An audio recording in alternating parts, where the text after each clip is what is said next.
क्या आप जानते हैं कि आज के समय में मसीह लोगों के जीवन में जब प्रॉब्लम्स आती हैं, उस प्रॉब्लम्स में वो जल्दी से क्यों घिर जाते हैं और क्यों हताश और निराश हो जाते हैं। आज के समय में बहुत सारे ऐसे लोग हैं जो यीशु मसीह पे विश्वास करते हैं और जब उनके जीवन में कोई प्रॉब्लम्स आती है, कोई परीक्षा आ जाती है, टेम्पटेशन आ जाता है, तो वो घबरा जाते हैं और निराश हो जाते हैं।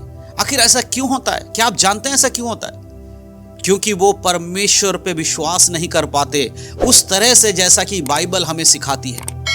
हमें बाइबल के अंदर की बातों को जब तक नहीं समझ में आएगा तब तक हम परमेश्वर के वचनों में नहीं बढ़ पाएंगे। आज बहुत सारे लोग यीशु मसीह पे विश्वास करते हैं, लेकिन सही मायने में यीशु के संग चलना अभी तक बहुत सारे लोगों को नहीं आया है। आप में से बहुत सारे लोग चर्च जाते होंगे, हर संडे को जाते होंगे, बड़े बड़े मीटिंग्स अटेंड करते होंगे, बहुत कुछ आप कर रहे होंगे। उसके बाद भी जब आपके जीवन में कोई प्रॉब्लम आ जाती है, कोई मुसीबत आ जाती है, तब आप एकदम हताश हो जाते हैं, निराश हो जाते हैं। आपको लगता है अब तो आपके पास कोई मार्ग नहीं है। थोड़ी देर प्रार्थना कर लेते हो और उसके बाद फिर भूल जाते हो। जब मुसीबतें बढ़ जाती हैं तो बैठकर गिड़गिड़ाने लगते हो। लेकिन अगर आप बाइबल के अंदर की बातों को समझ पाओगे, आप जान पाओगे कि आपके जीवन में परीक्षाएं क्यों आती हैं, क्यों आपके जीवन में मुसीबतें आती हैं, तब आप उनसे आसानी से सामना कर पाओगे, उसके अंदर से होकर चल पाओगे।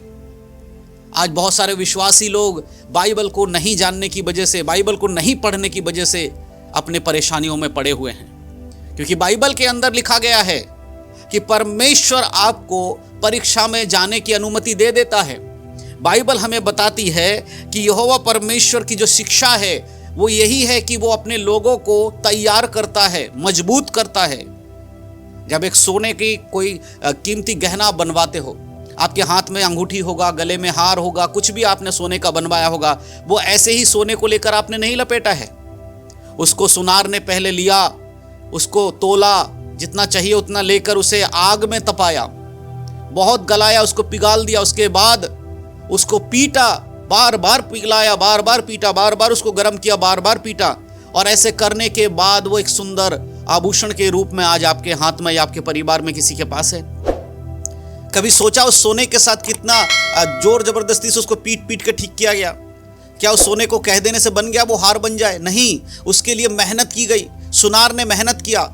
और सबसे बड़ा उस सोने का जो खूबसूरत होने का, उसकी कीमती होने का क्या राज है पता है आपको?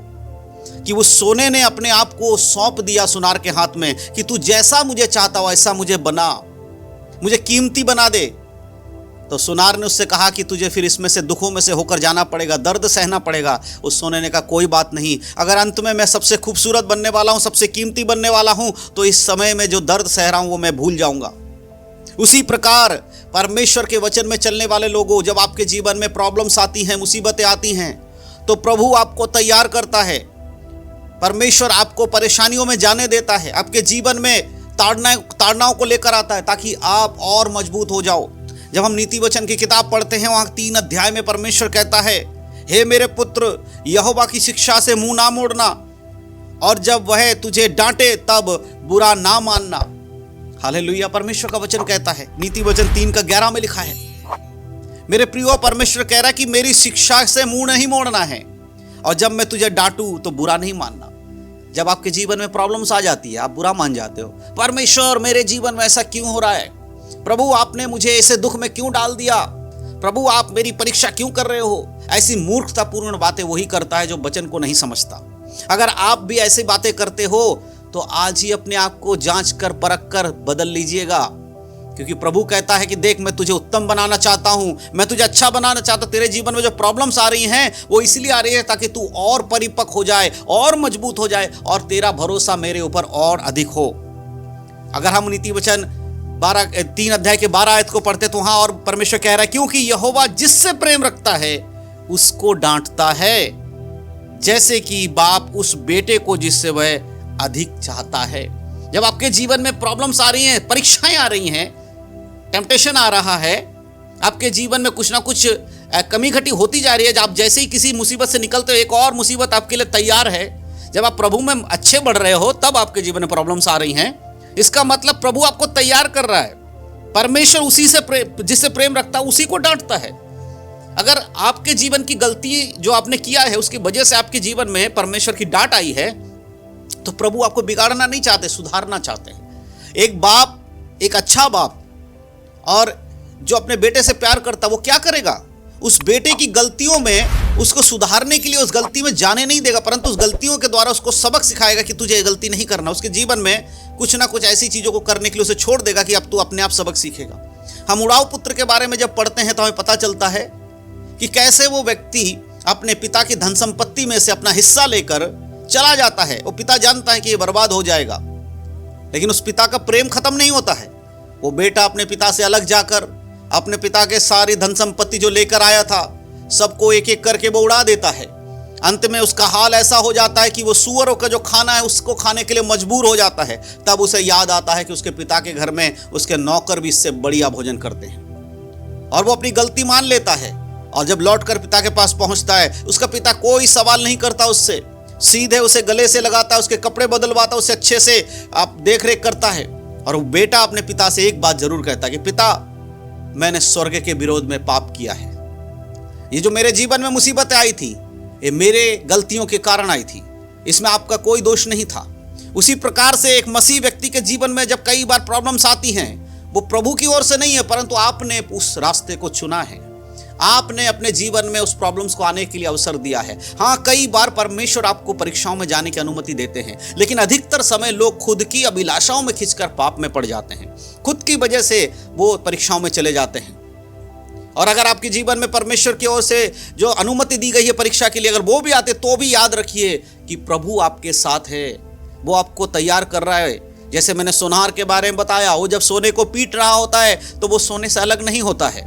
उस सोने के गहने को अपने हाथ में रखता है, भले ही वो अपने हाथों से उसको पीट रहा है, लेकिन उसी हाथ से उसे एक दिन इतना सुंदर बना देता है कि उसकी कीमत हर एक रत्न से बढ़िया महंगी कीमतों में वो बिका जाता है। मेरे प्रियो, अगर आज के समय में आपके जीवन में प्रॉब्लम्स आएंगी और उस प्रॉब्लम्स में आप प्रभु के साथ रहेंगे, आप ये कहेंगे, प्रभु मैं जानता हूं मेरे जीवन में जो भी परेशानी आ रही है उनमें तू मुझे तैयार करेगा। मैं जानता हूं मेरी गलतियों की वजह से जो प्रॉब्लम आई है उसमें से भी प्रभु तू मुझे निकालेगा, और जो परीक्षाएं आपके साथ चलने के कारण मेरे जीवन में है उसमें से तो प्रभु आप निकालेंगे मुझे, ये मेरा विश्वास है। इस प्रकार से अगर यहोवा पे विश्वास रखकर आप आगे बढ़ेंगे तो चाहे प्रॉब्लम्स कितनी भी भारी क्यों ना आ जाए, आप परमेश्वर के साथ चल पाएंगे। आपकी जो प्रॉब्लम्स है, आपके जीवन में जो परीक्षा है, वो आपको कभी भी नीचे नहीं गिरा पाएंगे, परंतु आपको ऊपर ही ऊपर परमेश्वर की महिमा में उठाकर ऊंचा करेगी। हालेलुया।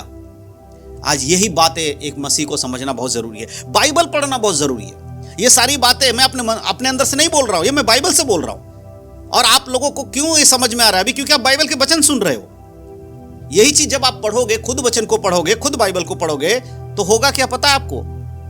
ये बातें जो मैं आपको बता रहा हूं ये आपके अंदर ऑलरेडी होगा। आपको किसी की जरूरत नहीं पड़ेगी इन चीजों को समझने के लिए, पवित्र आत्मा स्वयं आपको समझाएंगे। इसलिए बाइबल को अधिक से अधिक पढ़ना शुरू करिए। नया साल चल रहा है, 2024 आ गया, 23 को हमने छोड़ दिया। मैं एक चीज आपसे कहना चाहता हूं, इस 2024 में बाइबल पढ़ के खत्म करने के लिए बाइबल मत पढ़िएगा कि इस साल मैंने पूरा बाइबल पढ़ दिया, परंतु बाइबल को धीरे धीरे पढ़िए, लेकिन उसको समझने के लिए पढ़िए। अगर इस 2024 में अगर आप बाइबल को समझने के लिए पढ़ेंगे, प्रार्थना के साथ पवित्र आत्मा के अनुग्रह में पढ़ेंगे, तो आपके अंदर परमेश्वर का वचन का कार्य होगा। फिर आपके जीवन में चाहे कितनी भी परीक्षाएं आए, कितनी भी मुसीबतें आए, कितना भी दुख परेशानी क्यों ना आ जाए, आप उसमें भी स्थिर रहकर प्रभु में मजबूत बने रहेंगे। हालेलुया। प्रभु के नाम की स्तुति हो। इन वचनों को याद रखिएगा। प्रभु जिससे प्रेम करता है उसी को डांटता है, और परमेश्वर की शिक्षा से मुंह ना मोड़ना, क्योंकि उसका डांट हमारे लिए उत्तम है। परमेश्वर आप सबको आशीष दे। यीशु मसीह के नाम में सबको जय मसीह की। God bless you.